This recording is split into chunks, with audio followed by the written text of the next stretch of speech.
ভাই হ্যাঁ, কি করেন? এই যে একটা কাঁচত পানি দেখি। ও ভাই কি সতেজ করে রাখছেন ভাই। ওই যে করলাম, ওই যে ফ্যামিলি পিক বুঝছেন, ওই যে পরিবারের সবার ছবি এক জায়গায় করে একটা সুন্দর করে ফ্রেম আমি চিন্তা করছি যে একটু দেয়ালে টানায় রাখবো, স্মৃতির বিষয়। এই যে কেন কে ভাই? ঘরের মধ্যে ছবি রাখবা ইবাদত কবুল হবে? ও ভাই ঘরের মধ্যে কোনো করে এই যে কি করছো? নামাজ পড়লে হবে না ওই জায়গায়? অসম্ভব, ঘরের মধ্যে ছবি রাখা যাবে না। আরে বাবা, তুমি আমার ফ্ল্যাটটা দেখো নাই? হ্যাঁ। আলাদা আলাদা প্রেয়ার রুম করছি, আচ্ছা আচ্ছা। এবং ওখানে তুমি যায় নামাজ ছাড়া কিছুই পাবে না। 3 রুমের ফ্ল্যাটে শুধু যায় নামাজ। মানে প্রেয়ার রুম আলাদাই করছেন, খালি যায় নামাজ ছাড়া কিচ্ছু নাই? বাইরে ফ্ল্যাট একটা কিনছি শুধু প্রেয়ার, প্রার্থনা করার জন্য। ওরে সেটা আল্লাহ। শুধু যায় নামাজ ছাড়া কিছুই নাই। ভাইয়ের তো আর সরকারি চাকরি না?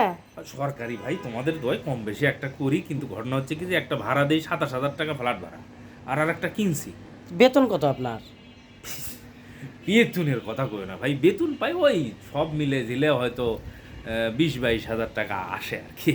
বেতন তো বড় কথা না, সরকারি 20-22 হাজার টাকা বেতন পান, একটা ফ্ল্যাট আছে ভাই, আবার আপনার 27,000 টাকা ফ্ল্যাট ভাড়া, আবার ভাড়া নিয়ে থাকেন, সেটা আবার প্রেয়ার রুম বানাইছেন, সেখানে যায় নামাজ ছাড়া আবার কিছুই নাই। আরে বাবা, এটা হইছে কি তোমার, এই যে মনে করো লোকজন প্রতিদিনই কম বেশি কিছু কিছু করে দেয়, আবার খুশি হয়, খুশি উপরে কামাই যেটা আর কি এটা না উপরে কামায় আর কি। বাহ। এটার সাথে তো আর তোমার ভাই আপনার উপরে কামাই দিয়ে প্রেয়ার রুম বানাইছেন, যায় নামাজ ছাড়া কিছু নাই, নামাজ হবে সেটাতে, আর আমার একটা ছবি থাকলেই অপরাধ ভাই।